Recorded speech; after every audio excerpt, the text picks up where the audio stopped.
제 환갑잔치에서 며느리가 하객들 앞에서 제 밥상을 엎었습니다. 없는 살림에 금반지까지 해주며 딸처럼 아꼈습니다. 하지만 아들 사업이 망하자 며느리의 눈빛이 변하더군요. 어머니도 이제 쓸모없다고요. 그 말과 함께 저는 평생을 바친 집에서 쫓겨났습니다. 심지어 주변에는 제가 치매에 걸려 요양원에 갔다고 거짓말까지 했습니다. 찜질방을 전전하며 절망의 끝에 섰을 때 남편이 마지막 선물을 남겨주었습니다. 쓸모없다 믿었던 그 낡은 땅 문서가 신도시 개발 소식에 제 인생을 바꿀 기회의 땅이 될 줄은 꿈에도 몰랐습니다. 제 60번째 생일이었습니다. 남편 일찍 여의고 시장 좌판에서 생선 팔아 악착같이 키운 아들, 그 아들이 장가가서 어엿한 가정을 꾸리는 것까지 봤으니 제 인생도 이만하면 훈장이다 싶었습니다. 호텔 연회장을 빌린 아들 녀석의 성의가 기특해서 평생 입을 일 없던 고운 한복까지 빌려 입었지요. 순자야, 고생 많았다. 이제 아들 며느리한테 효도받을 일만 남았네. 오랜 시장 동료의 말에 제 어깨가 으쓱 올라갔습니다. 그런데 주인공인 아들 내외의 자리가 텅 비어 있으니 하객들 보기에도 민망하고 제 마음도 조금씩 타들어갔습니다. 한참 뒤에야 연회장 문이 열리고 아들 민준이와 며느리 수진이가 들어서더군요. 그런데 둘의 얼굴이 어찌나 어둡던지 잔칫집에 온 사람들이 맞나 싶었습니다.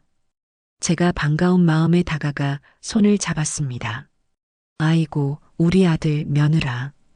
늦었구나. 길이 많이 막혔니? 어머니, 저희도 올 사정이란 게 있었어요.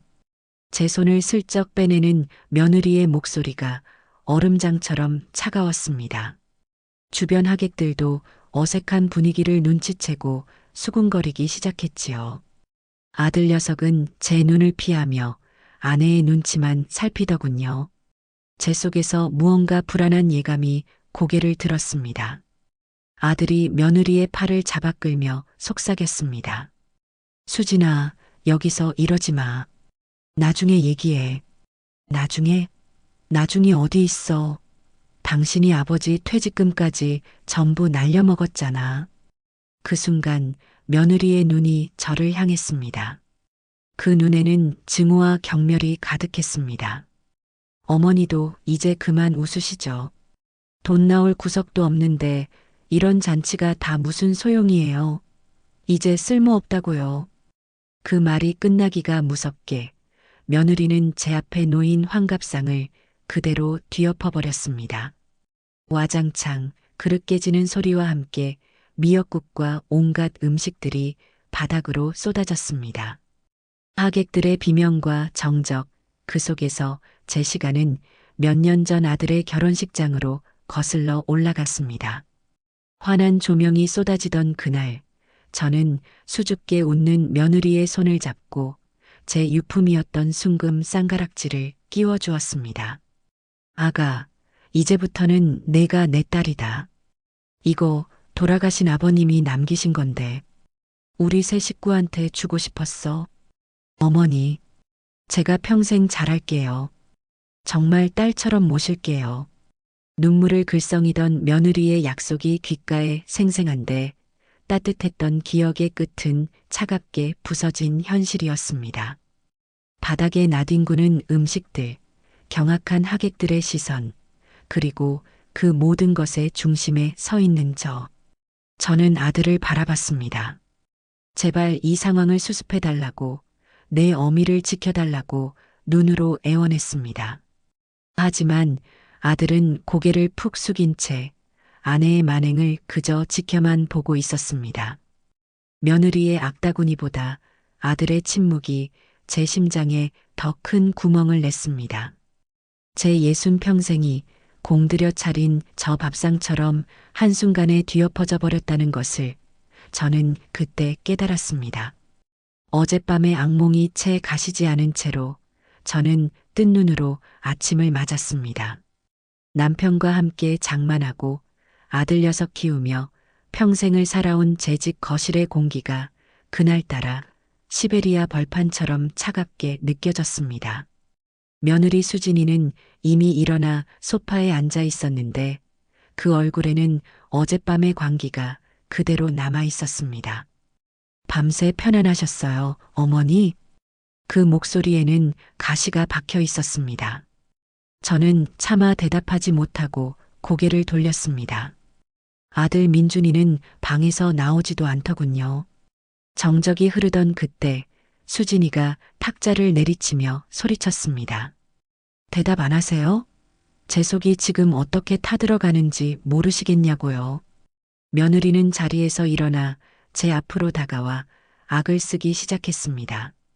당신 아들이, 당신 금쪽 같은 아드님이 우리 아빠가 나 결혼할 때 주신 돈까지 몽땅 주식으로 날렸어요. 어머니가 바람만 안 넣었어도, 그렇게 허황된 꿈만 안 심어줬어도 이런 일 없었을 거라고요. 아가, 그게 어찌 내 탓이냐? 사업이라는 게 잘 될 수도 있고 안 될 수도 있는 것이지. 닥치세요. 어디서 어머니 행세예요? 당신 아들 잘못 키운 당신 탓이잖아요. 그때였습니다. 며느리가 현관 옆에 놓여있던 작은 가방 하나를 제 발치에 집어 던졌습니다. 제 낡은 속옷 몇 가지와 앨범 하나가 들어있는 미리 싸놓은 제 짐이었습니다. 이게 무슨 짓이냐? 나가시라고요. 이 집에서 당장. 기가 막혀 말이 나오지 않았습니다. 이 집은 제 남편의 피와 저의 땀이 밴 제 인생 그 자체였습니다. 제가 억울함에 몸을 떨며 소리쳤습니다. 내가 뭔데 나를 내 집에서 나가라 말아야. 여긴 내 집이야.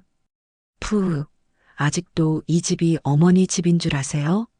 수진이는 경멸이 가득한 웃음을 터뜨리며 서류 한 장을 제 얼굴 앞으로 던졌습니다. 그것은 이 집의 등기부등본이었습니다. 집주인의 이름칸에 버젓이 제 며느리의 이름 석자가 적혀 있었습니다. 머릿속이 하얘지고 다리가 풀려 그대로 주저앉았습니다. 아버님 퇴직금 받은 날 진작에 제 명의로 바꿨죠. 호강시켜드린다니까 좋다고 도장 찍어주시던데요. 그제야 모든 조각이 맞춰졌습니다. 이것은 우발적인 사건이 아니라 처음부터 계획된 기만이었던 것입니다. 그때 방문이 열리고 아들 민준이가 나왔습니다. 저는 마지막 희망을 걸고 아들에게 매달렸습니다. 민준아, 이게 어떻게 된 일이냐? 내가 설명 좀 해봐라, 어서. 아들은 제 눈을 피하며 괴로운 표정으로 아내와 저를 번갈아 볼 뿐이었습니다. 그리고는 제게 등을 돌린 채 문을 열며 힘없이 말하더군요.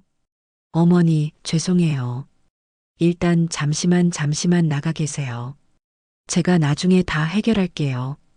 그 말을 끝으로 현관문은 제 앞에서 굳게 닫혔습니다. 나중에라는 아들의 공허한 약속과 함께 저는 평생을 바친 제 집에서 속수무책으로 쫓겨나 차가운 복도에 홀로 남겨졌습니다. 집에서 쫓겨난 첫날, 저는 뜬 눈으로 밤을 새웠습니다. 아들 녀석에게 수십 통의 전화를 걸었지만 돌아오는 것은 차가운 자동응답 목소리뿐이었습니다.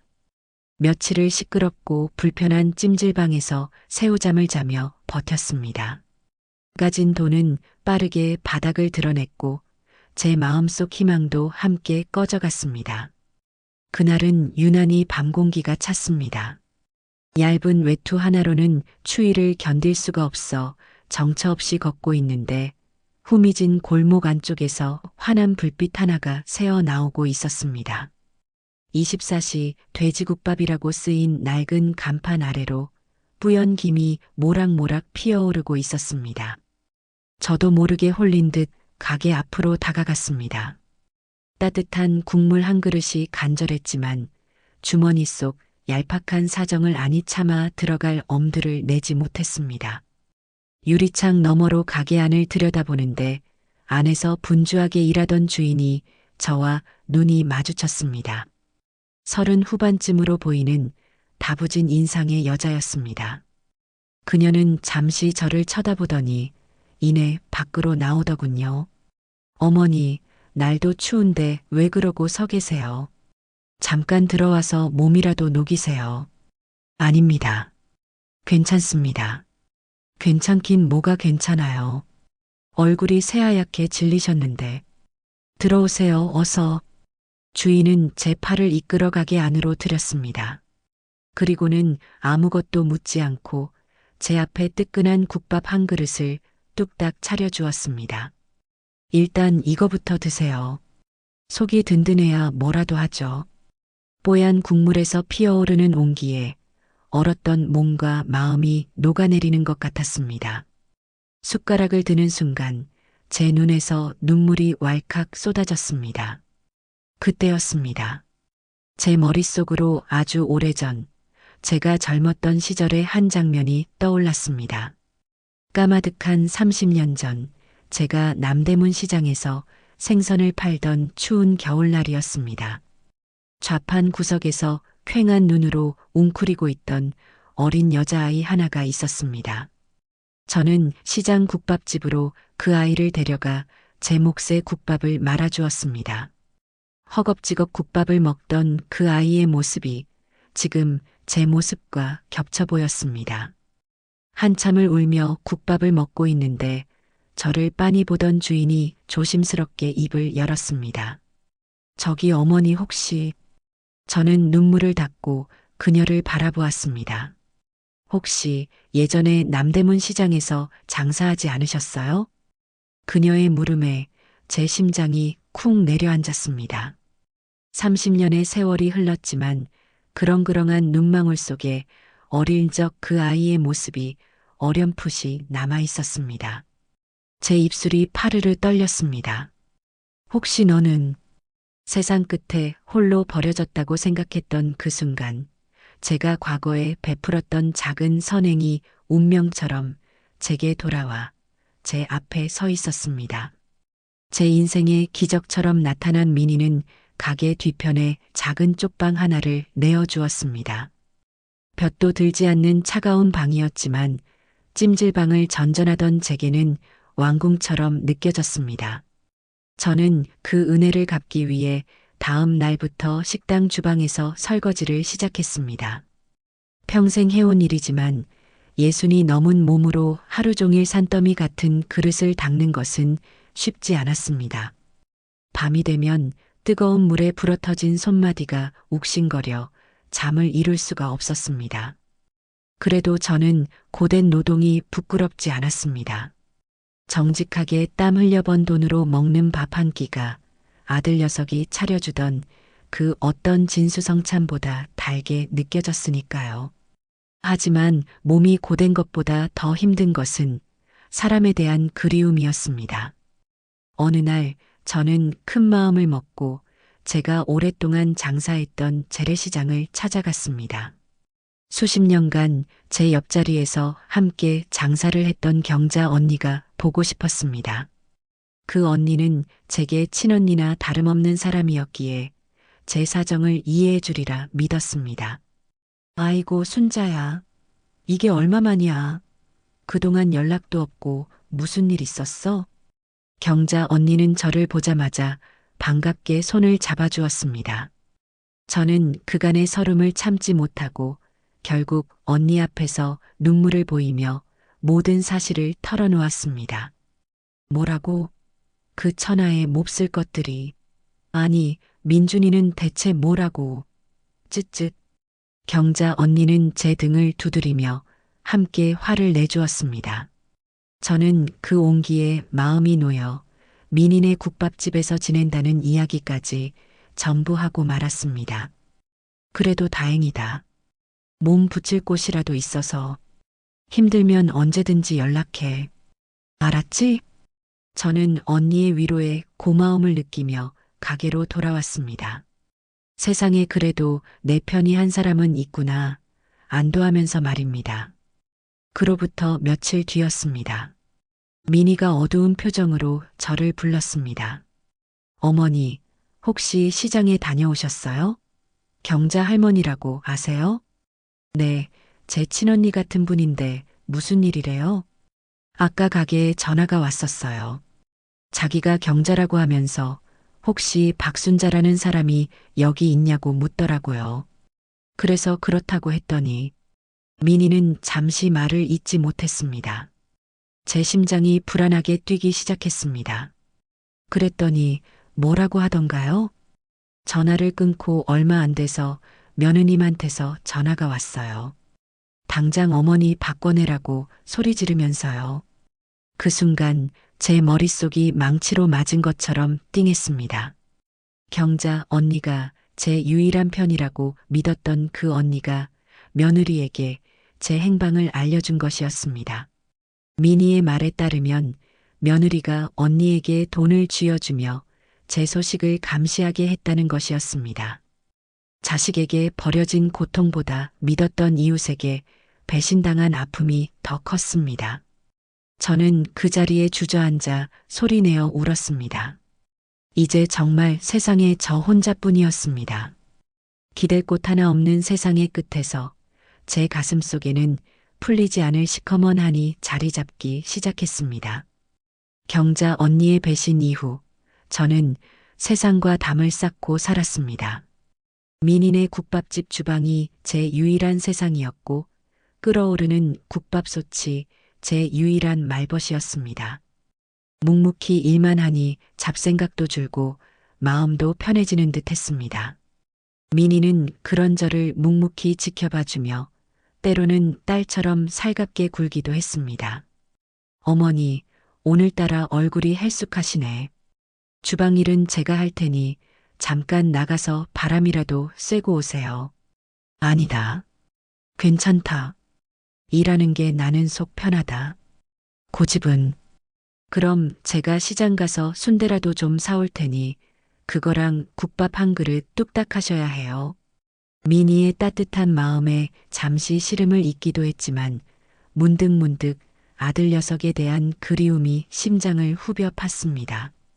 그래도 어미라고 밥은 잘 먹고 다니는지 사업은 괜찮은 건지 걱정이 되더군요. 그러던 어느 날 오후였습니다.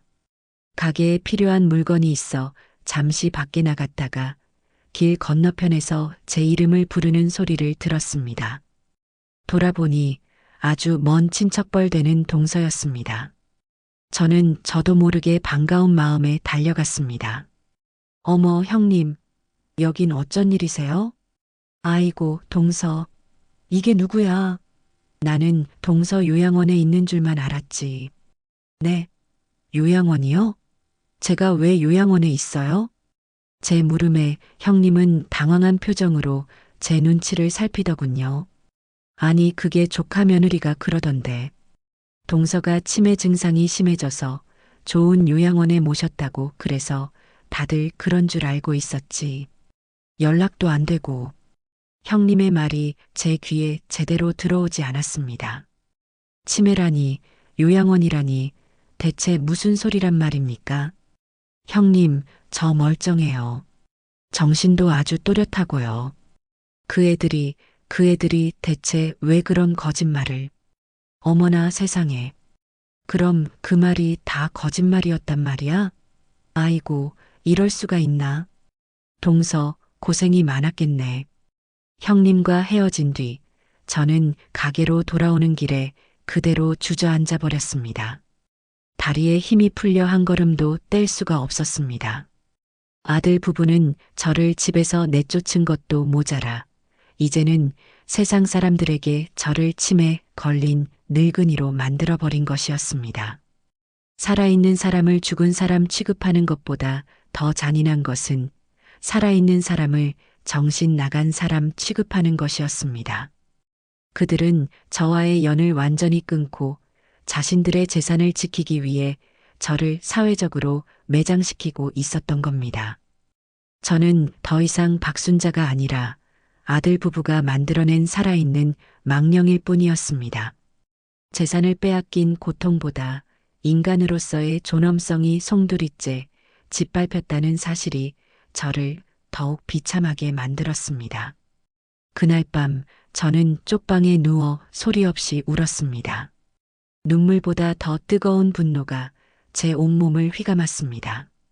살아있는 망령이라는 사실을 알게 된 그날 이후 저는 삶의 모든 의욕을 잃어버렸습니다. 밥을 넘기는 것도 잠을 자는 것도 고역이었습니다.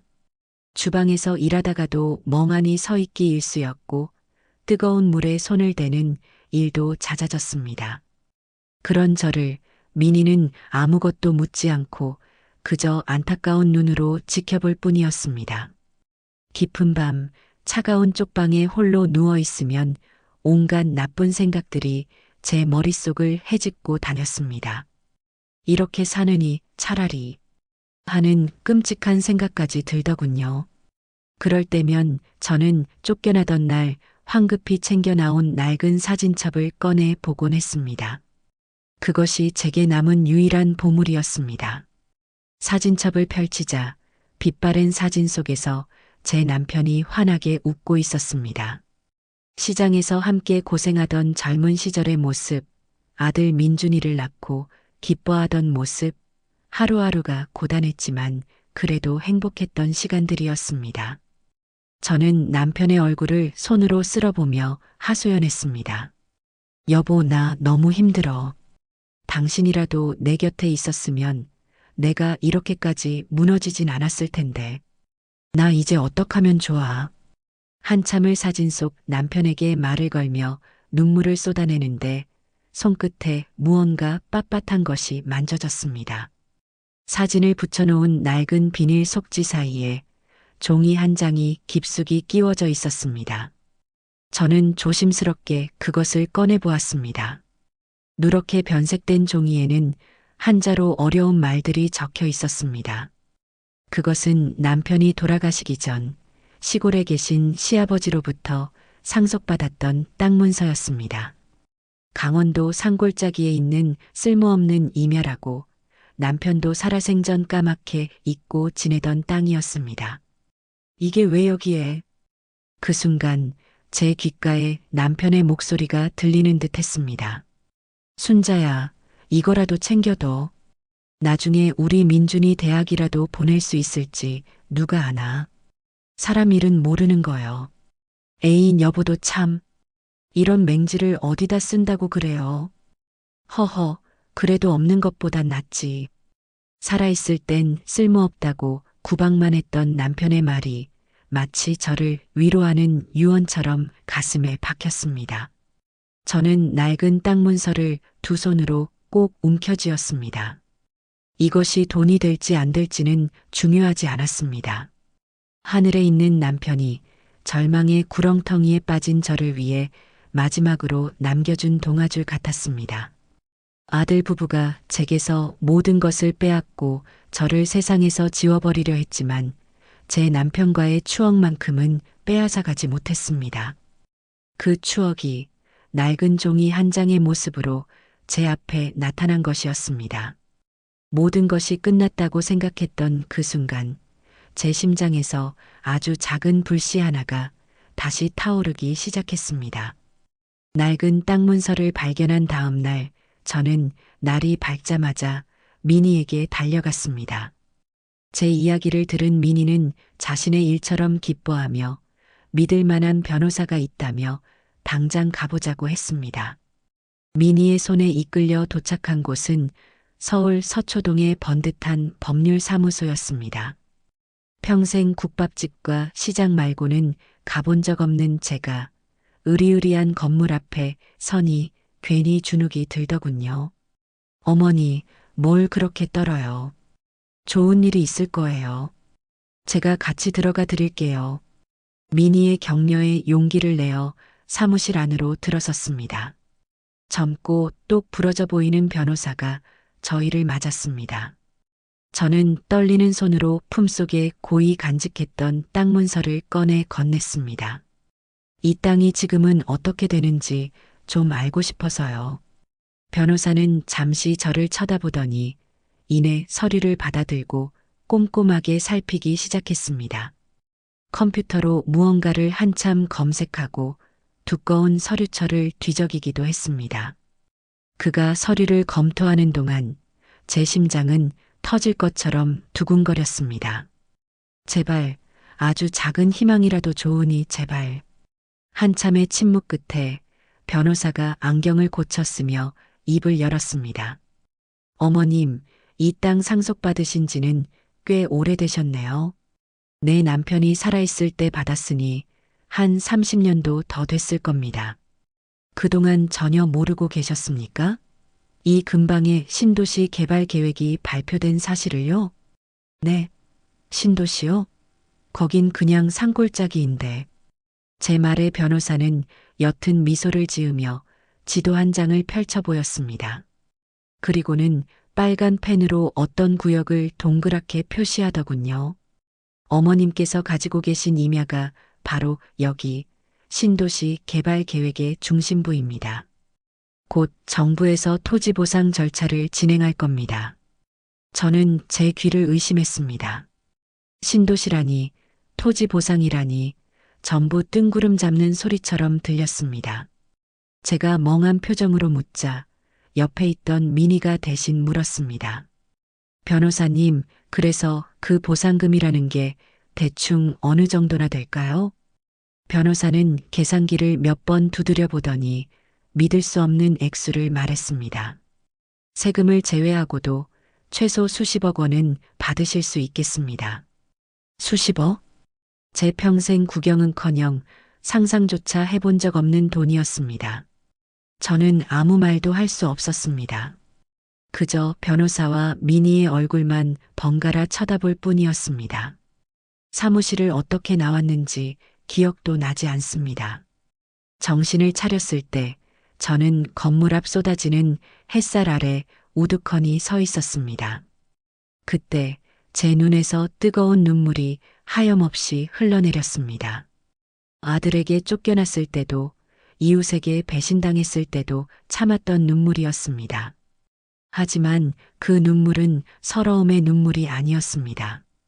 이제 다시 시작할 수 있다는, 내 힘으로 일어설 수 있다는 희망의 눈물이었습니다. 하늘에 있는 남편이 저를 위해 남겨준 마지막 선물이었으니까요. 제가 변호사 사무실을 다녀온 뒤 제 삶은 조금씩 안정을 찾아가기 시작했습니다. 물론 보상 절차가 마무리되려면 시간이 걸리겠지만 제 마음속에는 희망이라는 든든한 기둥이 생겼으니까요. 저는 여전히 미니네 가게에서 꾸준히 일을 마다하지 않았습니다. 제 힘으로 다시 일어서는 날까지 하루하루를 성실하게 살아야겠다고 다짐했습니다. 그러던 어느 날 가게에서 일하던 미니의 젊은 직원이 휴게실에서 스마트폰을 보다가 저를 불렀습니다. 사장님, 이 사람 사장님 며느님 아니에요? 직원이 내민 작은 화면 속에는 제가 아는 며느리 수진이의 얼굴이 있었습니다. 사진 속 며느리는 온갖 명품으로 치장하고 친구들과 호텔 라운지에서 파티를 즐기고 있더군요. 해시태그 시어머니는 요양원, 해시태그 자유부인, 해시태그 행복 같은 글귀도 적혀 있었습니다. 제 피가 거꾸로 솟는 것 같았습니다. 어미를 내쫓고 살아있는 사람을 치매 환자로 만든 돈으로 저렇게 웃고 떠들고 있다니. 그 순간 제 마음속에서 무언가 단단하게 굳어지는 것을 느꼈습니다. 단순히 내 삶을 되찾는 것을 넘어 저들의 거짓과 허영을 반드시 내 손으로 심판하리라 결심했습니다. 하지만 제가 복수를 다짐하던 그 시각, 아들 부부의 화려한 세계는 안에서부터 썩어 들어가고 있었습니다. 그들이 사는 집, 제가 쫓겨난 그 아파트의 거실은 겉보기엔 번지르르 했지만 냉기만이 가득했습니다. 아들 민준이는 무리하게 확장한 사업 때문에 매일같이 빚 독촉에 시달렸습니다. 여보, 오늘도 카드사에서 전화 왔어. 대체 언제까지 이렇게 살아야 해? 시끄러워. 내가 알아서 한다고 했잖아. 당신은 돈 쓸 줄만 알지. 내가 밖에서 얼마나 힘든 줄 알아? 집 우편함에는 독촉장이 겹겹이 쌓여갔습니다. 며느리 수진이는 남편의 무능을 탓하며 바가지를 긁었습니다. 당신 정말 이대로 회사 부도낼 작정이야? 그럼 우리 이제 뭐 먹고 살아? 당신 어머니한테 집이라도 받아오든가. 그만 좀 해. 어머니 얘기는 꺼내지도 마. 왜 이제 와서 죄책감이라도 들어? 어머니 내쫓을 땐 당신이 더 적극적이었잖아. 그래 놓고 이제 와서 아들 노릇이라도 하고 싶어? 그들의 대화에는 더 이상 부부간의 정이라고는 찾아볼 수 없었습니다. 서로의 상처를 후벼 파고 책임을 떠넘기기에만 급급했지요. 어미의 눈물을 딛고 쌓아 올린 그들의 허영의 성은 돈이라는 기초가 흔들리자 맥없이 무너져 내리기 시작했습니다. 그들은 아직 깨닫지 못하고 있었을 겁니다. 그것이 바로 그들이 받게 될 기나긴 심판의 시작이라는 것을 말입니다. 아들 부부의 소식을 본 이후로 저는 더 이상 슬픔에만 잠겨 있지 않았습니다. 분노는 때로 사람을 일으켜 세우는 힘이 되기도 하더군요. 저는 제 삶을 되찾기 위해 뭐라도 해야겠다고 마음먹었습니다. 그러던 어느 날 미니가 담그는 깍두기를 보다가 저도 모르게 한마디 거들었습니다. 미니야, 그렇게 하면 무에서 쓴맛이 난다. 설탕을 조금 넣고 먼저 절여야지. 제 말에 미니가 눈을 동그랗게 뜨고 저를 쳐다보았습니다. 어머니, 김치 담글 줄 아세요? 그럼 내가 시장에서 반찬 장사만 20년을 했는데 그날 이후로 저는 주방 한편에서 반찬을 만들기 시작했습니다. 설거지만 하던 제 손으로 물을 썰고 배추를 절이고 양념을 버무리니 신기하게도 다시 살아있는 것 같았습니다. 제가 만든 깍두기와 어묵볶음, 콩자반 같은 작은 밑반찬들이 손님상에 나가기 시작했습니다. 처음에는 손님들도 별 반응이 없었습니다. 그런데 며칠 지나지 않아 가게 분위기가 조금씩 달라지더군요. 사장님, 여기 깍두기 좀 더 주세요. 와, 이거 완전 밥도둑이네. 한 손님이 외치자 여기저기서 맞장구를 쳤습니다. 맞아, 맞아. 국밥도 맛있는데 이 집은 반찬이 진짜야. 꼭 우리 어머니가 해준 맛이라니까. 어머니 손맛이라는 칭찬이 제 귀에 들려왔을 때 저는 주방 구석에서 남몰래 눈물을 훔쳤습니다. 며느리에게 쓸모없다는 말을 들었던 제가 세상 사람들에게 제 손맛으로 위로를 주고 있었으니까요.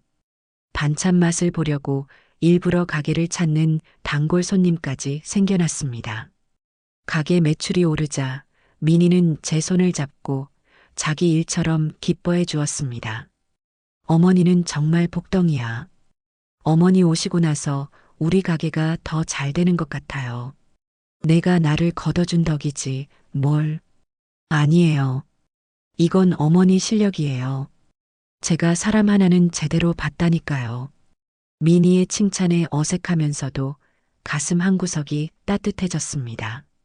저는 더 이상 남에게 얹혀 사는 무기력한 늙은이가 아니었습니다. 제 이름 석자는 잃었을지 몰라도 어머니의 손맛이라는 새로운 이름을 얻은 기분이었습니다. 비록 작은 식당의 주방이었지만 그곳은 제게 세상 그 자체였습니다. 제 능력으로 사람들에게 인정받고 제 땀으로 돈을 버는 하루하루가 쌓여가면서 아들 부부가 짓밟았던 제 자존감도 조금씩 회복되고 있었습니다. 저는 제 힘으로 다시 일어설 수 있다는 강한 자신감을 얻었습니다. 그것은 돈보다 더 값진 제 인생의 두 번째 희망이었습니다. 제가 제 삶을 한 땀 한 땀 다시 꿰매어 가고 있을 때 제 며느리 수진이는 자신의 인생을 거대한 도박판에 던져버렸습니다. 제가 나중에 전해 듣게 된 이야기입니다. 남편인 민준이의 사업이 망해가자 며느리는 더 이상 남편을 믿고 기다릴 수가 없었던 모양입니다. 화려한 삶에 대한 집착을 버리지 못했던 것이지요. 어느 날 며느리는 강남의 한 고급 카페에서 친구를 만났다고 합니다. 수진아, 너 안색이 왜 이렇게 안 좋아? 무슨 일 있어? 묻지 마. 요즘 하루하루가 지옥 같아. 민준 씨 사업 때문에 그래. 소문이 안 좋긴 하더라. 그 인간 얘기는 꺼내지도 마. 무능하고 답답해 죽겠어. 이러다 우리 길바닥에 나앉게 생겼다고. 며느리는 친구 앞에서 남편 탓을 하며 신세 한탄을 늘어놓았습니다. 그러자 친구가 조심스럽게 어떤 제안을 했다고 합니다. 수진아, 사실은 말이야. 내가 아는 분이 있는데 아주 비밀리에 운영하는 사모펀드거든. 수익률이 장난이 아니야. 한 달에 10%는 기본이래. 정말? 그런 게 있어? 위험한 거 아니야? 쉿. 아무한테나 알려주는 거 아니야. 너니까 특별히 말해주는 거지. 지금처럼 앉아서 죽느니 뭐라도 해봐야 하지 않겠어? 귀가 솔깃해진 며느리는 결국 그 펀드 매니저라는 사람을 만났습니다. 번지르르한 양복을 입은 그는 온갖 어려운 용어를 써가며 며느리를 현혹시켰습니다. 사모님, 이건 아무나 할 수 있는 투자가 아닙니다. 저희는 극소수의 VVIP 고객만을 대상으로 합니다. 지금 투자하시면 연말에는 강남에 빌딩 한 채 사실 수 있습니다. 이미 탐욕에 눈이 먼 며느리에게는 그 어떤 경고도 들리지 않았습니다.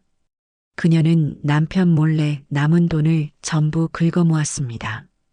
그것도 모자라 친정 부모님께 사업 자금이라고 거짓말을 하고 친구들에게까지 손을 벌려 돈을 빌렸습니다. 며느리는 그 모든 돈을 의심스러운 펀드 계좌로 송금하며 스스로를 합리화했습니다.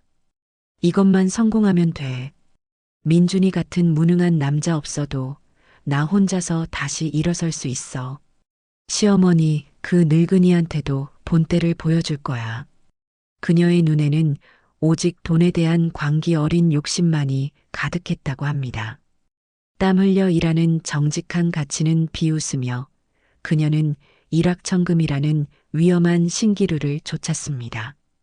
그것이 바로 자신의 모든 것을 앗아갈 파멸의 씨앗이라는 사실을 꿈에도 모른 채 말입니다. 제 며느리는 바로 그날 제 손으로 파멸의 문을 활짝 열어젖혔습니다. 토지 보상 절차가 시작되고 제 통장에는 평생 구경도 못 해본 돈의 일부가 먼저 들어왔습니다. 저는 그 돈으로 가장 먼저 민인의 가게 쪽방을 나왔습니다. 민인은 좋은 집을 얻으라며 성하였지만 저는 번화가에서 조금 떨어진 조용한 동네에 작은 원룸 하나를 얻었습니다. 제게 필요한 것은 화려한 집이 아니라 오롯이 저 혼자 쉴 수 있는 작은 공간이었으니까요. 이삿날이라고 해봐야 낡은 옷 몇 가지와 사진첩이 든 작은 짐이 전부였습니다. 미니가 자신의 차로 짐을 실어다 주며 마치 제 딸처럼 살뜰하게 챙겨주었습니다. 어머니, 방이 작긴 해도 햇살이 잘 들어서 좋네. 그래도 혼자 계시면 적적해서 어떡해요. 적적하긴.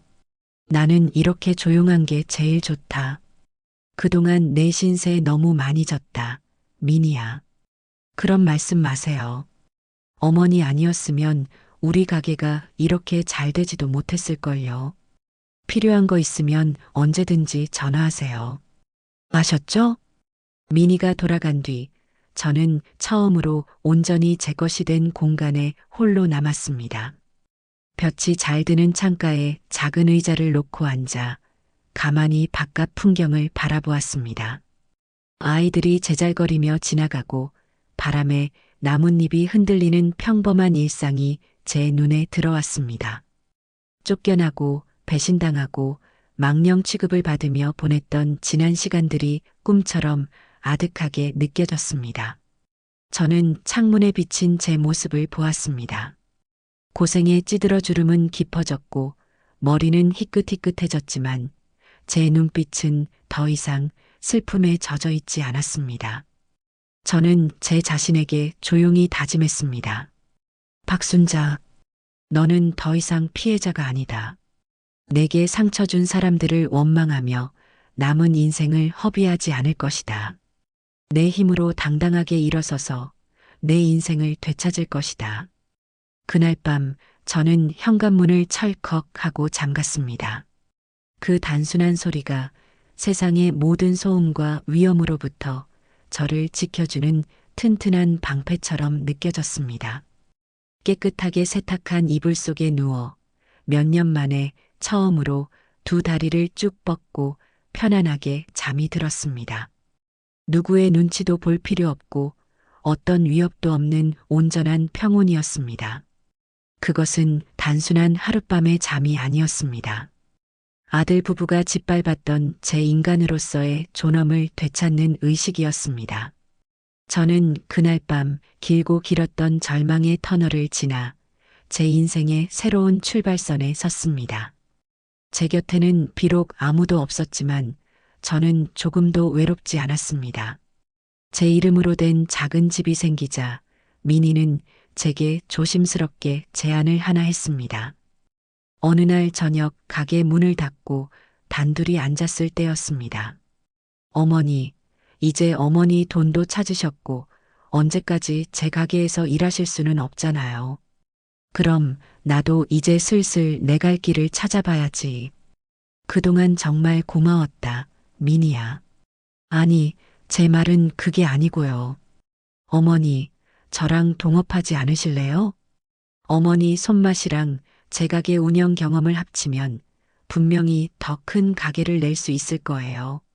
미니의 당찬 제안에 저는 깜짝 놀랐습니다. 내가 뭘 안다고 가게를. 나는 그냥 내 옆에서 거들어주는 것만으로도 족하다. 어머니는 박순자라는 이름만으로도 최고의 간판이에요. 제 말 믿고 한번 해보세요. 제가 옆에서 다 도와드릴게요. 결국 저는 미니의 진심 어린 설득에 넘어가 제 인생 최대의 도전을 시작했습니다. 저희는 보상금과 미니의 가게를 합쳐 번화가의 번듯한 가게를 하나 얻었습니다.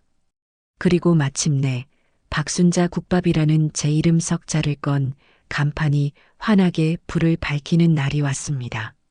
개업식 날 저는 깨끗하게 다린 유니폼을 입고 가게 문 앞에 섰습니다. 제 이름이 걸린 간판을 보니 잃어버렸던 제 인생을 되찾은 것 같아 가슴이 벅차올랐습니다.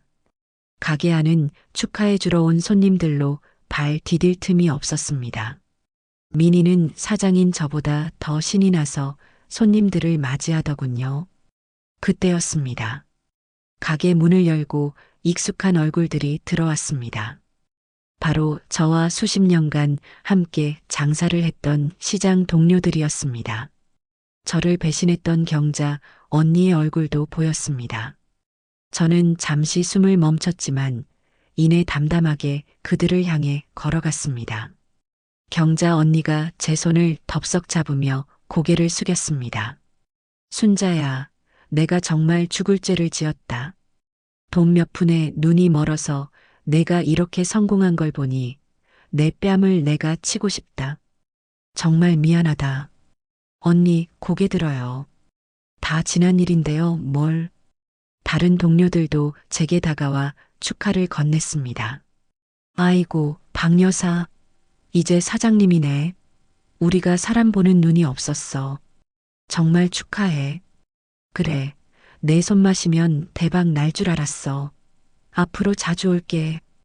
저를 동정하거나 외면했던 그들의 진심 어린 축하 속에서 저는 제 사회적 체면과 명예가 완전히 회복되었음을 느꼈습니다. 며느리에게 밥상을 엎어지며 공개적으로 망신을 당했던 그날의 수모가 오늘 이 자리에서 깨끗하게 씻겨 내려가는 것 같았습니다. 저는 환한 미소로 그들에게 답했습니다. 다들 와주셔서 정말 고맙습니다. 앞으로 저희 박순자 국밥 잘 부탁드립니다. 그날 저는 제 인생에서 가장 맛있는 국밥을 손님들에게 대접했습니다. 그것은 단순한 음식이 아니라 절망 속에서도 다시 일어선 한 여자의 자존심이자 새로운 시작이었습니다.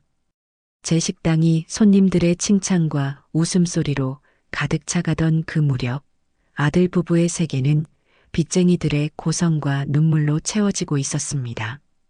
하늘은 스스로 돕는 자를 돕는다고 했던가요? 제게 희망의 빛이 강해질수록 그들에게는 파멸의 그림자가 짙게 드리워지고 있었습니다. 먼저 제 아들 민준이의 이야기입니다. 한때는 번듯한 사장님 소리를 듣던 아들의 사무실은 이제 불 꺼진 창고나 다름없었다고 합니다. 직원들은 모두 떠나고 텅 빈 사무실에 홀로 앉아 끝없이 걸려오는 독촉 전화에 시달렸습니다. 그날도 어김없이 마지막 남은 거래처의 사장이 험악한 얼굴로 사무실에 들이닥쳤습니다. 김 사장, 정말 이대로 끝낼 셈이야? 내 돈은 어쩔 거냐고. 죄송합니다, 사장님. 조금만 더 시간을 주시면 어떻게든 막아보겠습니다. 시간? 내가 자선사업가인 줄 알아? 오늘까지 입금 안 되면 내일 당장 회사로 차압 들어갈 줄 알아. 법대로 하자고, 법대로. 거래처 사장은 서류를 바닥에 내던지고 나가버렸습니다. 아들은 의자에 주저앉아 마른 세수를 했습니다. 그 잘나고 훤칠하던 제 아들의 어깨가 어찌나 초라하고 왜소해 보였는지 모릅니다. 같은 시각 제 며느리 수진이는 화려한 집 거실에서 초조하게 손톱을 물어뜯고 있었습니다. 그녀가 인생 역전을 꿈꾸며 전 재산을 쏟아부었던 펀드에서 며칠째 수익금은커녕 원금조차 돌려주지 않고 있었기 때문입니다. 그녀는 떨리는 손으로 펀드 매니저에게 전화를 걸었습니다. 팀장님, 대체 어떻게 된 거예요? 왜 출금이 안 되는 거냐고요? 사모님, 진정하십시오. 지금 시장 상황이 안 좋아서 그렇습니다.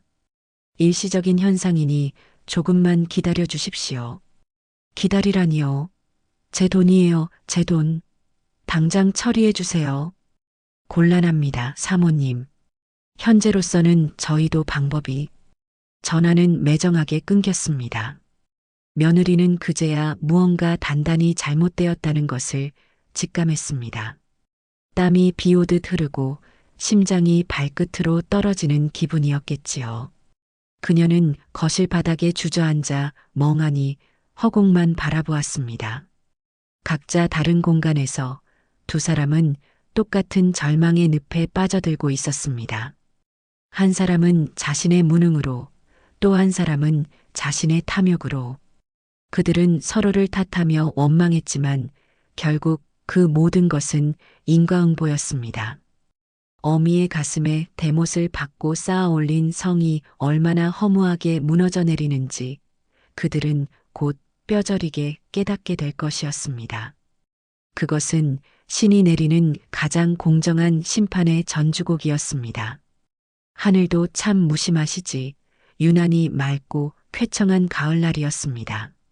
하지만 제 아들 부부가 살던 그 집에는 지옥보다 더 어둡고 차가운 그림자가 드리웠습니다. 운명의 장난처럼 그들의 모든 것이 바로 그날 하루 만에 무너져 내렸으니까요. 오전이었을 겁니다. 텅 빈 사무실에서 밤을 새운 아들 민준이가 넋이 나간 얼굴로 집에 들어왔습니다. 며느리 수진이는 소파에 누워 텔레비전이나 보고 있다가 남편의 꼴을 보고는 짜증 섞인 목소리로 쏘아붙였습니다. 꼴이 그게 뭐야? 밤새 어디서 뭐라고 이제 들어와? 듣고 있어? 당신 회사 어떻게 됐냐고 묻잖아. 아들은 아무 말 없이 소파 앞에 힘없이 주저앉았습니다. 그리고는 텅 빈 목소리로 말했습니다. 끝났어. 오늘 오전에 최종 부도 처리됐어. 뭐? 그게 무슨 소리야? 이제 우리 아무것도 없어. 전부 다 빚이야. 며느리는 아들의 말을 믿을 수 없다는 듯 되물었지만 아들은 고장난 녹음기처럼 같은 말만 반복했습니다. 그 순간 거실을 울리던 텔레비전에서 익숙한 이름이 들려왔습니다. 바로 며느리가 투자했던 펀드의 이름이었습니다. 뉴스에서는 수백 명의 피해자를 낳은 초대형 금융사기 사건을 보도하고 있었습니다. 펀드 매니저라는 사람의 얼굴이 화면에 대문짝만하게 나왔고 그 옆에는 피해자들이 피켓을 들고 절규하는 모습이 비쳤습니다. 며느리는 화면에서 눈을 떼지 못했습니다. 그녀의 얼굴이 하얗게 질려갔습니다. 아, 안 돼. 거짓말이야. 그녀는 떨리는 손으로 리모컨을 들어 채널을 돌렸지만 모든 채널에서 똑같은 뉴스가 나오고 있었습니다. 그녀는 이성을 잃고 비명을 지르며 거실을 뒹굴기 시작했습니다. 내 돈, 내 돈. 아, 그 모습을 보던 아들이 소리쳤습니다. 당신 저기에 돈 넣었어? 내가 하지 말라고 했잖아. 그게 어떤 돈인데. 닥쳐. 다 당신 때문이야. 당신만 유능했어도 내가 이런 짓까지 했을 것 같아? 이 무능한 인간아. 뭐, 이게 내 탓이야? 내 욕심 때문에, 내 허영 때문에 이 사달이 난 거잖아. 두 사람은 서로의 멱살을 잡고 서로를 저주하며 악을 썼습니다. 집안의 온갖 물건들이 부서져 나갔습니다. 한때는 서로 사랑을 속삭였을 그 공간에서 그들은 서로를 파멸시킨 원수가 되어 있었습니다. 어미의 눈에서 피눈물을 뽑아내고 그들이 지키려 했던 돈과 허영은 결국 그들 자신을 물어뜯는 날카로운 칼날이 되어 돌아온 것이었습니다. 저는 그 소식을 전해 들으며 조용히 눈을 감았습니다. 그것은 슬픔 때문이 아니었습니다. 너무나도 공정하고 서늘한 하늘의 심판을 목격했기 때문입니다. 모든 것이 무너진 그날 이후 아들 부부의 집은 더 이상 안식처가 아니었습니다. 빚쟁이들의 독촉은 끊이지 않았고 두 사람은 서로를 향한 원망 속에서 하루하루를 버텨냈다고 합니다. 그리고 마침내 그들의 몰락을 세상에 알리는 첫 번째 수치가 찾아왔습니다.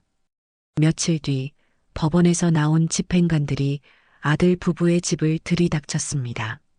그들은 묵묵히 집안의 모든 물건에 빨간 압류 딱지를 붙이기 시작했습니다. 큼지막한 텔레비전, 푹신한 소파, 번쩍이는 식탁까지 그들의 허영을 채워주던 모든 것들이 순식간에 빚더미의 증거가 되었습니다. 잠깐만요. 이건 안 돼요. 이건 제 거예요. 며느리 수진이가 집행관의 팔을 잡고 애원했습니다. 집행관이 딱지를 붙이려던 것은 바로 그녀가 애지중지하던 명품 가방과 옷이 가득한 옷장이었습니다. 사모님, 개인 물품이라도 사치품은 압류 대상입니다. 비켜주십시오. 싫어요. 절대 안 돼. 내 가방이야. 손대지 마. 수진이는 자신의 분신과도 같은 물건들을 지키기 위해 발악했습니다. 하지만 집행관은 냉정하게 그녀를 밀치고 반짝이는 가방과 화려한 옷 위에 차가운 빨간 딱지를 붙여나갔습니다. 며느리는 그 자리에 주저앉아 마치 자식을 잃은 어미처럼 통곡했다고 합니다. 그녀에게 그 물건들은 그녀의 자존심이자 인생 그 자체였던 것이지요. 며느리가 자신의 자존심을 잃는 동안 제 아들은 세상 사람들 앞에서 마지막 남은 자존심을 구겨야 했습니다. 모든 것을 잃었지만 아들 녀석은 아직도 정신을 차리지 못했던 모양입니다. 그날도 이전에 잡아두었던 골프 약속에 나가기 위해 태연하게 주차장으로 내려갔다고 합니다. 그런데 자신의 차가 있어야 할 자리에 낯선 견인차가 떡하니 버티고 서 있었습니다.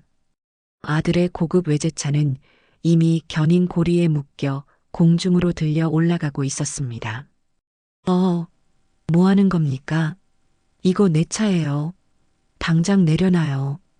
아들이 소리치며 달려갔지만 견인 기사는 쳐다보지도 않고 서류 한 장을 내밀었습니다. 채무 불이행에 따른 차량 압류 통지서였습니다.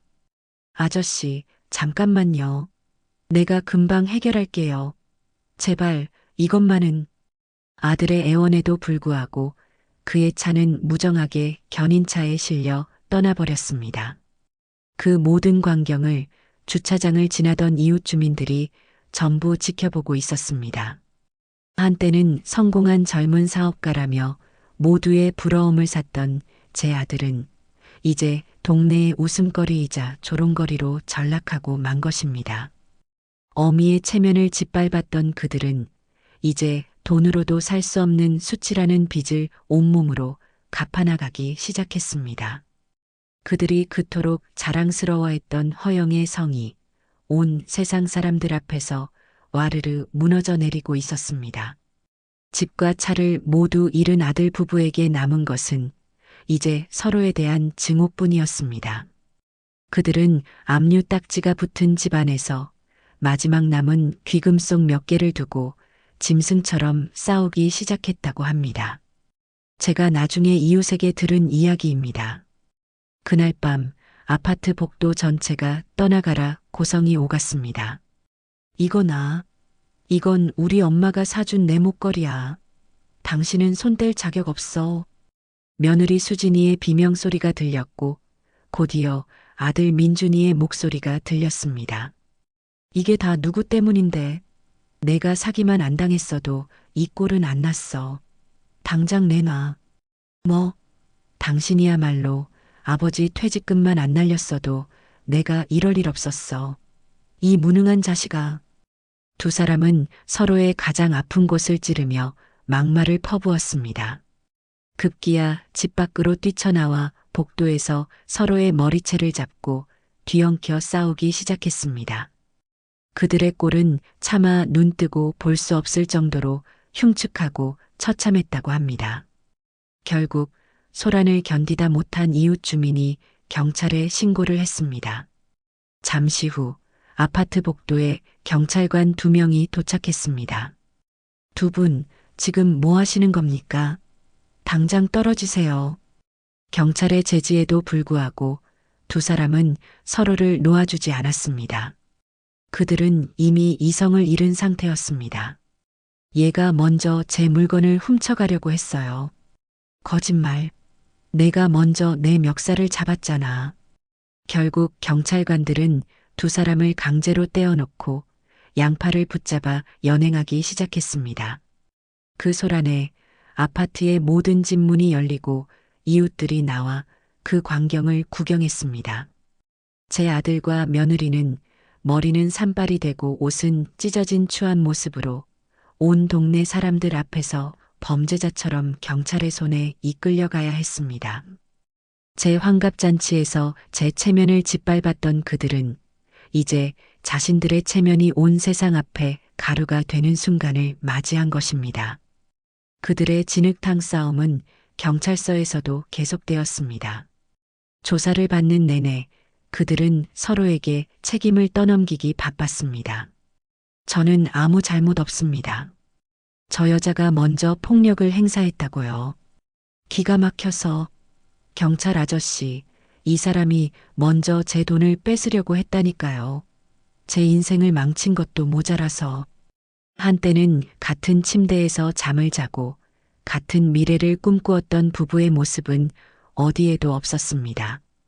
오직 서로를 잡아먹지 못해 안달이 난 2마리의 짐승만이 남아있을 뿐이었습니다. 부부의 연은 그렇게 가장 추악하고 비참한 방식으로 끝이 났습니다. 그들이 저지른 죄의 대가는 단순히 돈을 잃는 것에서 끝나지 않았습니다. 서로의 인생을 파멸로 이끈 동반자로서 평생 서로를 원망하고 저주하며 살아가야 하는 끔찍한 형벌이었습니다. 경찰서에서 난동을 부린 뒤 아들과 며느리는 결국 이혼을 했습니다. 서로의 마지막 남은 재산까지 탈탈 털어 변호사 비용으로 써가며 개처럼 싸우고 헤어졌다고 들었습니다. 제게는 아무런 연락도 없었지요. 저는 그저 묵묵히 제 식당을 키워나갔습니다. 박순자 국밥은 입소문이 나면서 손님들이 매일같이 줄을 섰습니다. 마침내 저는 강남의 번듯한 2호점을 내게 되었습니다. 그러던 어느 늦은 가을밤이었습니다. 저는 새로 연 2호점에서 마감을 돕고 있었습니다. 그날따라 단체 손님이 많아 정신없이 바빴지만 제 마음은 더없이 평온했습니다. 한편 제 전 며느리였던 수진이는 칠흑 같은 밤거리에서 힘겨운 삶을 살고 있었습니다. 모든 것을 잃은 그녀는 당장의 생계를 위해 대리운전 일을 시작했다고 합니다. 그날도 그녀는 낯선 차를 몰아 손님을 내려주고 스마트폰으로 다음 호출을 기다리고 있었습니다. 네, 대리운전입니다. 손님 어디 계십니까? 아, 예. 강남대로에 있는 박순자 국밥 2호점 앞입니다. 빨리 좀 와주세요. 수진이는 박순자라는 이름을 듣고 잠시 멈칫했다고 합니다. 설마 하는 마음이었겠지요. 하지만 먹고 살려면 가릴 처지가 아니었습니다. 그녀는 내비게이션이 알려주는 주소로 차를 몰았습니다. 잠시 후 그녀의 눈앞에 익숙하면서도 낯선 간판이 나타났습니다. 박순자 국밥. 환하게 불을 밝힌 가게 앞은 늦은 시간임에도 불구하고 손님들로 북적이고 있었습니다. 그녀가 차를 세우고 손님에게 전화를 걸었습니다. 손님 도착했습니다. 박순자 국밥 앞입니다. 아, 예. 금방 나갑니다. 그때였습니다. 가게 문이 열리고 제가 환하게 웃으며 손님들을 배웅하는 모습이 보였습니다. 사장님, 오늘 정말 잘 먹었습니다. 국물이 끝내주네요. 아이고, 감사합니다, 손님. 조심히 들어가십시오. 다음에 또 오세요. 저는 성공한 식당의 주인으로서 손님들의 칭찬에 기분 좋게 답하며 손을 흔들었습니다. 바로 그 모습을 제 전 며느리 수진이가 길 건너편 어둠 속에서 전부 지켜보고 있었습니다. 한때는 자신이 세상의 주인인 양저를 쓸모없다며 짓밟았던 그녀였습니다. 이제는 자신이 가장 밑바닥 인생이 되어 성공한 저를 숨어서 지켜봐야만 하는 신세가 된 것입니다. 손님이 차에 오르며 말했습니다. 저 집 사장님이 그렇게 고생을 했다던데 정말 대단하지 않아요? 사람이 착하게 살면 복을 받는다니까. 그 말에 수진이는 아무 대답도 할 수 없었다고 합니다. 충격과 수치심 그리고 뒤늦은 후회가 뒤섞여 차마 고개를 들 수가 없었습니다. 완벽하게 역전된 두 여자의 운명. 그녀는 그날 밤 뼈저리게 깨달았을 겁니다. 진정한 승리가 무엇인지 그리고 진정한 패배가 무엇인지를 말입니다. 제 전 며느리였던 수진이가 제 가게 앞에서 저를 목격하고 돌아간 며칠 뒤 결국 올 것이 오고야 말았습니다. 아들 부부가 살던, 아니, 제 평생이 담겨 있던 그 집이 결국 경매로 넘어갔다는 소식이었습니다. 새로운 집주인이 나타나 두 사람에게 당장 집을 비우라는 통보를 했다고 합니다. 한때는 서로를 죽일 듯이 싸우던 두 사람이었지만 당장 길거리에 나앉게 될 신세가 되니 어쩔 수 없이 다시 마주 앉게 되었습니다. 텅 비어가는 아파트 거실, 압류 딱지가 붙지 않은 초라한 집 몇 개를 앞에 두고 두 사람은 마지막 대화를 나누었습니다. 그래서 당신은 어디로 갈 거야? 아들 민준이의 물음에 수진이는 퉁명스럽게 대답했습니다. 내가 어디 가든 무슨 상관이야? 당신이나 잘 살아. 친구 집에라도 빌부터 보든가. 친구? 이제 내 주변에 친구 같은 거 없어. 다들 내가 망하니까 귀신같이 연락 끊더라. 흥, 꼴 좋다. 당신 어머니한테 하던 짓 생각하면 넌 더 당해야 돼. 두 사람은 마지막 순간까지도 서로에게 상처 주는 말을 멈추지 않았습니다. 결국 각자의 짐을 들고 그들은 미련 없이 현관문을 나섰습니다. 한때는 모든 것을 가졌다고 생각했던 그 집에서 이제 그들은 아무것도 아닌 존재가 되어 쫓겨난 것입니다. 갈 곳이 없었던 두 사람이 마지막으로 향한 곳은 공교롭게도 제가 한때 머물렀던 동네의 찜질방이었습니다. 화려한 호텔 라운지만 드나들던 그들에게 시끄럽고 낯선 사람들로 가득 찬 찜질방은 생전 처음 겪는 지옥이었을 겁니다. 아, 저기요. 자리 좀 맡아놨는데 누가 누워 있잖아요. 수진이가 짜증을 내며 소리쳤지만 다른 사람들은 쳐다보지도 않았습니다. 여기가 당신 전셋집이야? 먼저 눕는 사람이 임자지. 차가운 바닥, 퀴퀴한 냄새, 여기저기서 들려오는 코 고는 소리. 모든 것이 그들을 괴롭혔습니다. 그때 아들 민준이가 멍하니 허공을 보며 혼잣말을 했습니다. 엄마도 이런 데서 주무셨겠지. 그제야 두 사람은 깨달았을 겁니다. 자신들이 어머니에게 어떤 고통을 주었는지를 말입니다. 푹신한 침대와 따뜻한 집을 빼앗고 이런 차갑고 불편한 곳으로 내몰았다는 사실을요. 그들은 그날 밤 잠 한숨 제대로 자지 못했다고 합니다. 시끄러운 소음 때문이 아니었습니다.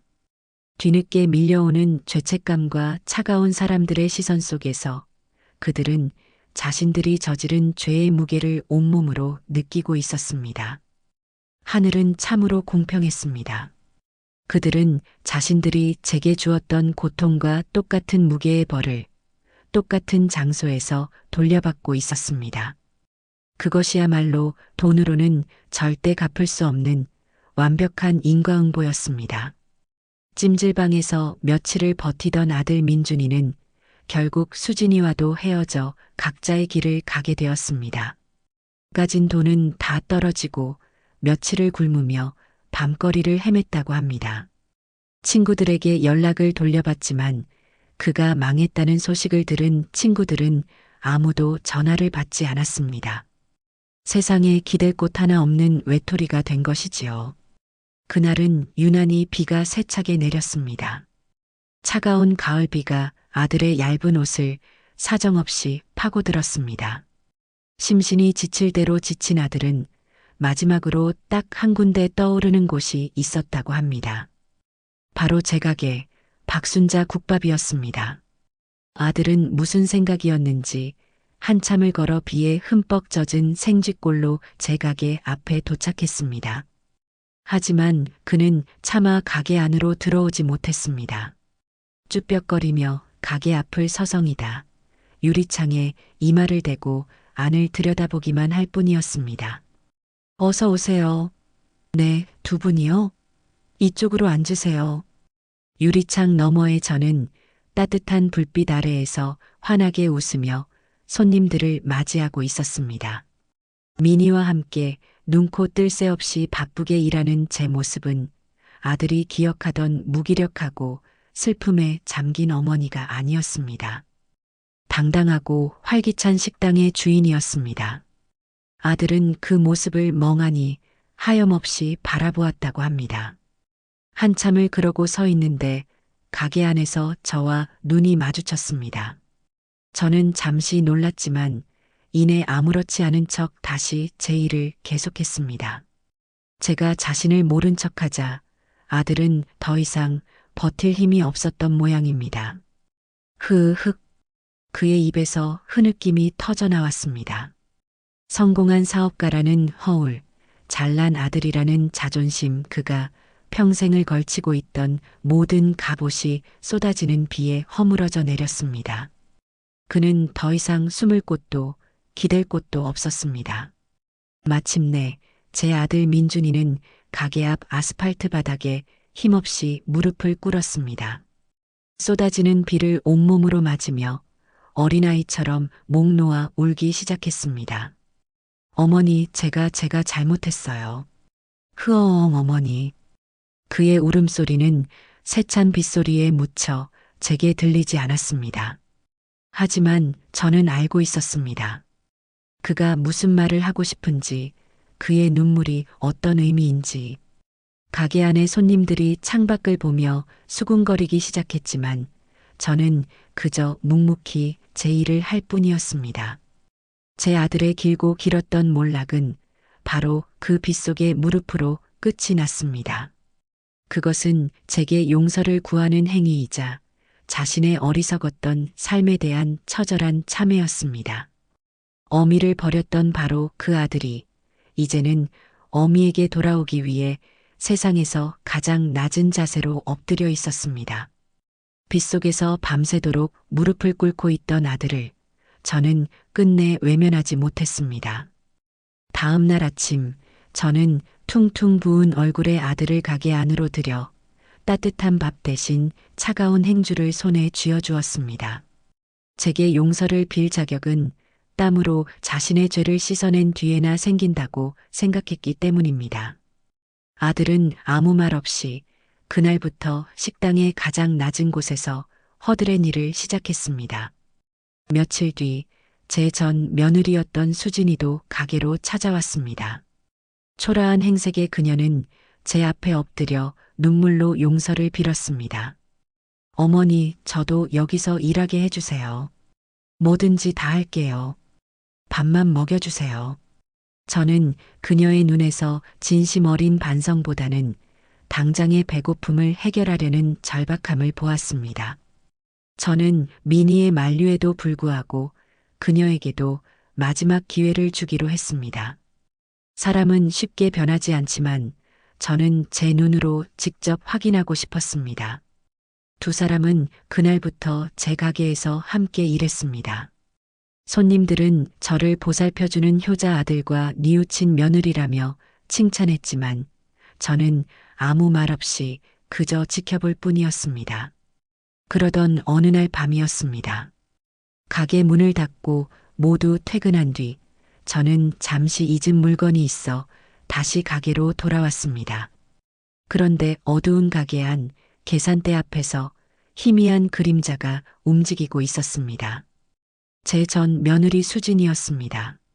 그녀는 서툰 솜씨로 계산기를 열고 그 안에 있는 쌈짓돈을 다급하게 자신의 주머니에 쑤셔 넣고 있었습니다.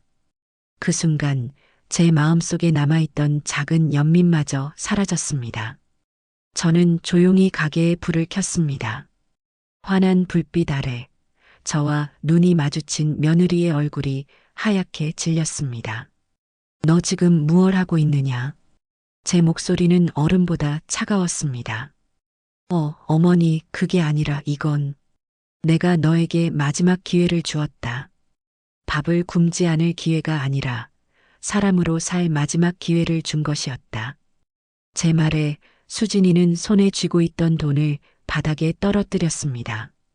그녀의 다리가 풀리고 그 자리에 주저앉아 버렸습니다.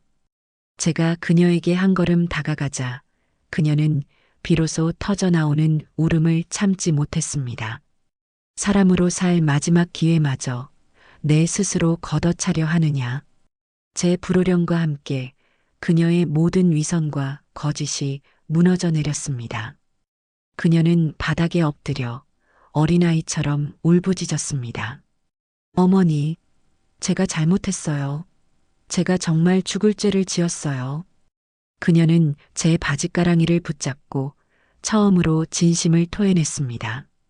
돈밖에 몰랐던 제가 틀렸고 어머니가 옳았어요. 제발 저 좀 용서해 주세요. 제가 다 잘못했습니다. 그녀의 입에서 터져나온 인정의 말. 저는 그 말을 듣기 위해 이 길고 긴 고통의 시간을 견뎌왔는지도 모릅니다. 그녀의 울음소리가 텅 빈 가게 안을 가득 채우고 있었습니다. 그것은 한 어리석은 인간이 자신의 죄를 인정하고 세상 앞에서 마침내 항복하는 소리였습니다. 며느리 수진이의 울음소리가 텅 빈 가게에 한참 동안 울려 퍼졌습니다. 소란을 듣고 가게로 되돌아온 아들 민준이는 무너져 내린 아내의 모습과 차갑게 서 있는 저를 보며 아무 말도 하지 못했습니다. 저는 그저 묵직한 침묵으로 그들의 죄를 온몸으로 느끼게 해주었습니다. 한참의 시간이 흐른 뒤 저는 주방으로 들어가 흰쌀밥 한 공기를 퍼왔습니다. 그리고는 넋이 나간 채 서 있는 아들의 앞에 밥그릇을 놓았습니다. 며칠을 제대로 먹지 못한 아들은 저도 모르게 국소 쪽으로 손을 뻗었습니다. 저는 그런 아들의 손을 조용히 하지만 단호하게 막아섰습니다. 어머니, 그 국밥은 안 된다. 제 목소리는 낮고 조용했지만 그 안에 담긴 무게를 아들도 느꼈을 겁니다. 너는 아직 이 국밥을 먹을 자격이 없다. 내 손으로 정직하게 땀 흘려 그 가치를 증명하기 전까지는 결코 먹을 수 없을 것이다. 아들은 고개를 푹 숙인 채 아무 말도 하지 못했습니다. 그날 제 아들은 하얀 쌀밥을 눈물에 말아 삼켜야 했습니다. 그것은 제가 아들에게 주는 첫 번째 교훈이었습니다. 세상에 공짜는 없다는 것, 그리고 잃어버린 신뢰는 결코 쉽게 되찾을 수 없다는 것을 말입니다. 그날 밤 모든 정리를 마치고 미니와 단둘이 남게 되었습니다. 미니는 걱정스러운 얼굴로 제게 물었습니다. 어머니, 정말 괜찮으시겠어요? 저 두 사람을 정말 품고 가실 생각이세요? 품고 가는 것이 아니다. 저는 끓고 있는 국솥을 바라보며 제 속내를 처음으로 털어놓았습니다. 미니야, 나는 저들을 자식으로 용서한 것이 아니란다. 만약 내가 저들을 길거리로 내쫓아버리면 그것으로 내 복수는 끝이 나는 것이겠지. 미니는 말없이 제 다음 말을 기다렸습니다. 하지만 진짜 복수는 평생 내 눈앞에서 땀 흘려 죗값을 치르게 하는 것이다. 자신들이 무시하고 짓밟았던 이 어미의 밥을 빌어먹고 살게 하는 것, 그것이 내가 저들에게 내리는 가장 긴 형벌이자 어미로서 줄 수 있는 마지막 온정이다. 제 말을 들은 미니는 잠시 저를 빤히 쳐다보더니 이내 고개를 끄덕였습니다. 어머니의 뜻이 그렇다면 저도 따를게요. 하지만 너무 마음 쓰지는 마세요. 어머니 곁에는 이제 제가 있잖아요. 그렇습니다. 저는 더 이상 값싼 동정에 휘둘리는 약한 여자가 아니었습니다. 제 행동 하나하나에는 제 60평생의 한과 지혜가 담겨 있었습니다. 저는 제 방식대로 가장 완벽한 심판을 이제 막 시작한 것이었습니다. 그로부터 몇 년의 시간이 쏜살같이 흘렀습니다. 제 나이가 어느덧 칠순을 맞이했더군요. 박순자 국밥은 2호점, 3호점까지 내며 자리를 잡았고 저는 이제 가게 일선에서는 물러나 있었습니다. 제 칠순 잔치는 10년 전 악몽 같았던 환갑잔치와는 모든 것이 달랐습니다. 잔치는 제 이름을 건 박순자 국밥 본점에서 열렸습니다. 가게는 저를 진심으로 아끼고 존경하는 사람들로 가득 찼습니다. 피를 나눈 가족은 아니었지만 그 어떤 혈연보다 더 끈끈한 정으로 맺어진 저의 새로운 가족들이었습니다. 어머니, 오늘 정말 고우세요. 제가 드린 한복인데 맞춘 것처럼 잘 어울리시네. 제 옆에는 고운 한복을 차려입은 미니가 진짜 딸처럼 제 곁을 지키고 있었습니다. 10년 전에는 텅 비어 있던 제 옆자리가 이제는 세상 누구보다 든든한 딸 미니로 채워져 있었습니다. 내가 더 곱다. 꼭 새색시 같네. 어머, 어머니도 참. 자, 어머님. 제가 첫 잔은 올려드려야죠. 만수무강하세요. 미니가 따라주는 술잔을 받으니 지난 세월의 서름이 눈 녹듯 사라지는 것 같았습니다. 가게 안은 웃음소리와 덕담으로 가득했습니다. 그런데 잔치가 한창 무르익을 무렵 가게 문을 열고 뜻밖의 손님들이 들어왔습니다. 바로 과거 시장에서 함께 장사를 했던 동료 상인들이었습니다. 그 무리 속에는 한때 저를 배신했던 경자 언니의 모습도 보였습니다. 저는 잠시 멈칫했지만 이내 자리에서 일어나 그들을 맞았습니다. 우물쭈물하던 경자 언니가 제 앞으로 다가와 모든 하객들이 보는 앞에서 제게 허리를 깊이 숙였습니다. 순자야, 아니 박 사장. 내가 오늘 염치불구하고 찾아왔다. 축하해 주러 온 게 아니라 사죄하러 왔어. 주변이 순간 조용해졌습니다. 내가 그때 돈 몇 푼에 눈이 멀어서 너한테 정말 못할 짓을 했다. 내가 이렇게 성공한 걸 보니 내가 얼마나 어리석었는지 이제야 알겠다. 이 못난 언니를 용서해다오. 경자 언니의 눈에는 진심 어린 후회의 눈물이 고여 있었습니다. 다른 동료들도 거들었습니다. 맞아, 박 사장. 우리가 사람 보는 눈이 없었어. 우리가 다 미안해. 이렇게 훌륭하게 제기한 거 보니 우리가 다 기쁘다. 정말 축하해. 저는 그들의 손을 조용히 잡아주었습니다. 언니, 고개 들어요. 다들 이렇게 와주신 것만으로도 저는 정말 고맙습니다. 지난 일은 이제 다 잊었어요. 어서 들어와서 국밥 한 그릇씩 하고 가세요. 제 말에 경자 언니는 결국 참았던 울음을 터뜨렸습니다. 그 순간 저는 깨달았습니다. 진정한 명예회복은 돈이나 성공으로 이루어지는 것이 아니라는 것을요. 저를 외면했던 세상이 저를 다시 찾아와 진심으로 인정하고 고개를 숙이는 것. 그것이야말로 제 잃어버렸던 체면을 완벽하게 되찾는 순간이었습니다. 저는 제 새로운 가족들과 옛 이웃들이 어우러진 잔치를 바라보며 제 인생에서 가장 행복한 미소를 지었습니다. 저의 칠순 잔치는 밤늦도록 이어졌습니다. 웃음소리와 노랫소리가 가게를 가득 채웠고 저는 평생 느껴보지 못했던 행복에 흠뻑 취했습니다. 모든 손님이 돌아간 뒤 민희는 피곤할 테니 먼저 들어가서 쉬라며 제 등을 떠밀었습니다. 하지만 저는 왠지 발걸음이 떨어지지 않아 잠시 주방 쪽으로 향했습니다. 흥겨운 분위기가 휩쓸고 간 주방은 전쟁터나 다름없었습니다. 싱크대에는 손님들이 남기고 간 그릇들이 산더미처럼 쌓여 있었습니다. 그런데 그 그릇 더미 앞에서 익숙한 두 사람이 묵묵히 고무장갑을 끼고 설거지를 하고 있었습니다.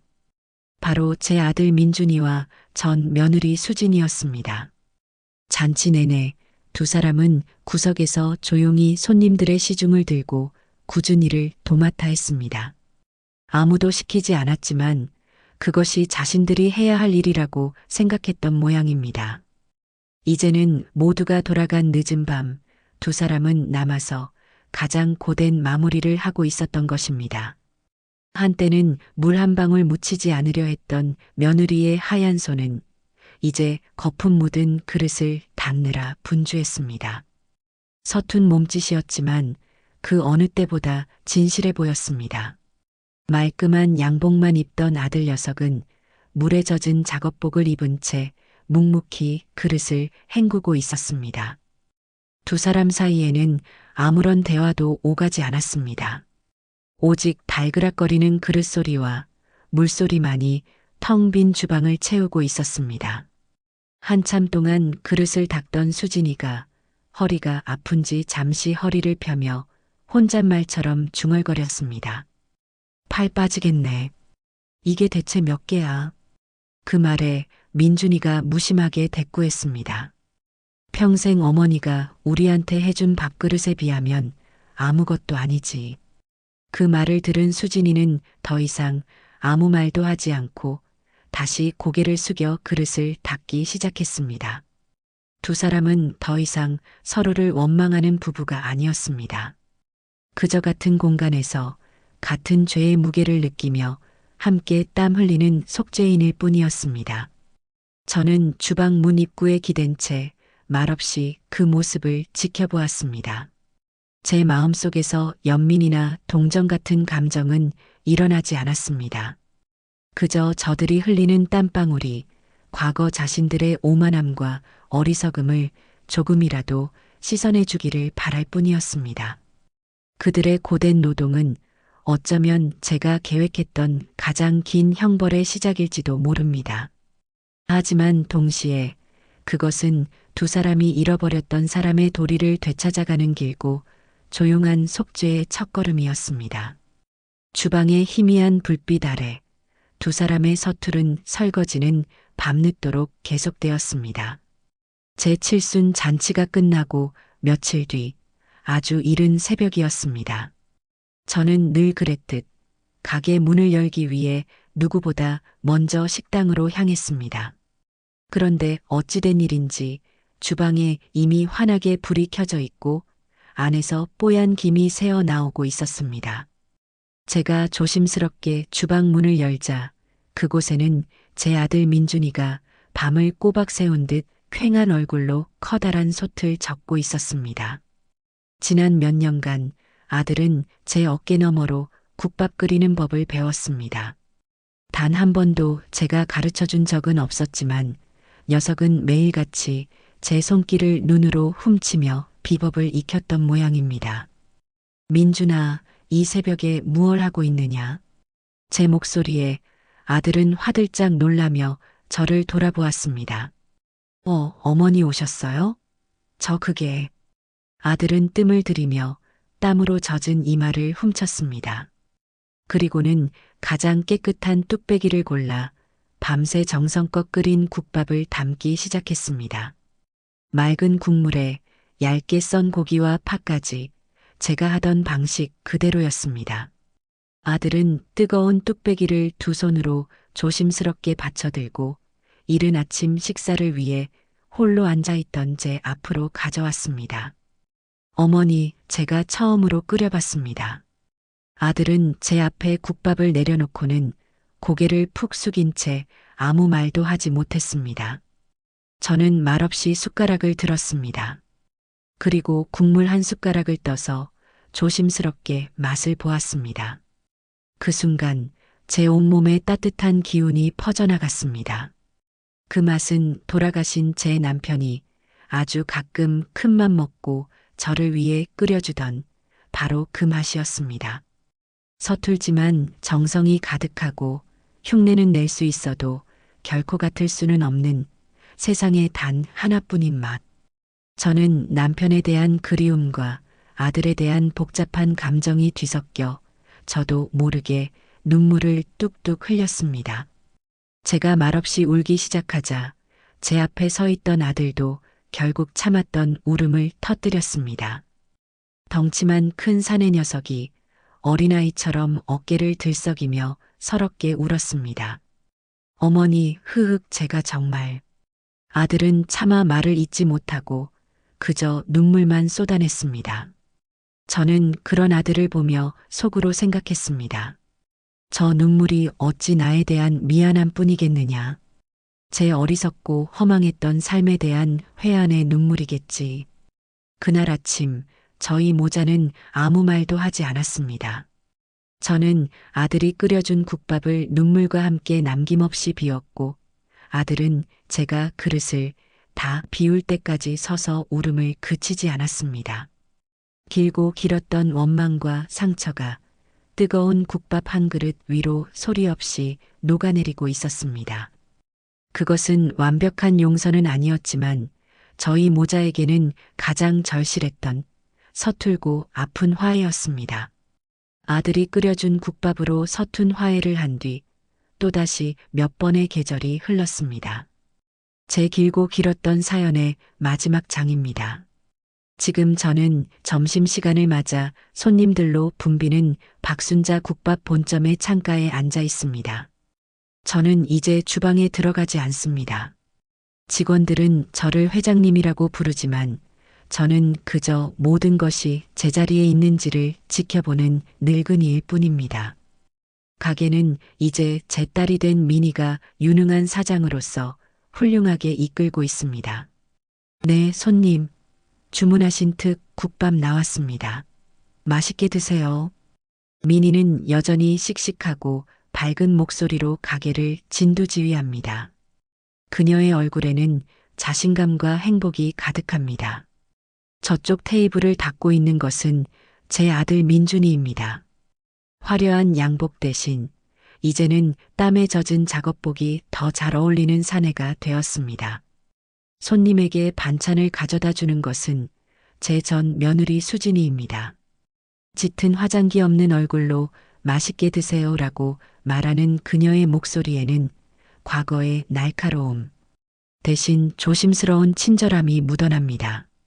두 사람은 제 가게의 주인이 아니라 그저 묵묵히 땀 흘려 월급을 받아가는 성실한 직원일 뿐입니다. 그때 식사를 마치고 나가던 한 단골 손님이 제게 다가와 인사를 건넵니다. 회장님, 오늘도 국밥 한 그릇에 속이 다 풀립니다. 오래오래 건강하셔야 해요. 아이고, 별 말씀을요. 맛있게 드셨다니 제가 더 고맙습니다. 조심히 가세요. 저는 손님을 배웅하며 창밖으로 보이는 제 아들의 뒷모습을 가만히 바라보았습니다. 이제 저는 아들을 원망하지 않습니다. 저는 이제 압니다. 내 아들이 악해서가 아니라 약해서 어리석은 선택을 했음을 말입니다. 어미로서 그 약함을 강함으로 키워주지 못한 것이 어쩌면 제게 마지막으로 남은 빚일지도 모르겠습니다. 저는 제가 앉은 테이블에 놓인 국밥 한 그릇을 내려다보았습니다. 뽀얀 국물 위로 따뜻한 김이 모락모락 피어오르고 있었습니다. 지난 세월의 모든 아픔과 상처, 그리고 기쁨과 감사가 저 국물 속에 모두 녹아있는 듯 했습니다. 제 길고 긴 이야기는 이제 끝이 났지만 제 인생은 앞으로도 계속될 것입니다. 사람의 도리를 저버리고 쌓은 분은 결국 모래성과 같아서 작은 파도에도 허무하게 무너져 내립니다. 하지만 서로를 위하는 따뜻한 정으로 쌓은 인생은 그 어떤 비바람에도 결코 무너지지 않는다는 것을 저는 제 온몸으로 깨달았습니다. 제 국밥은 오늘도 참 따뜻했습니다.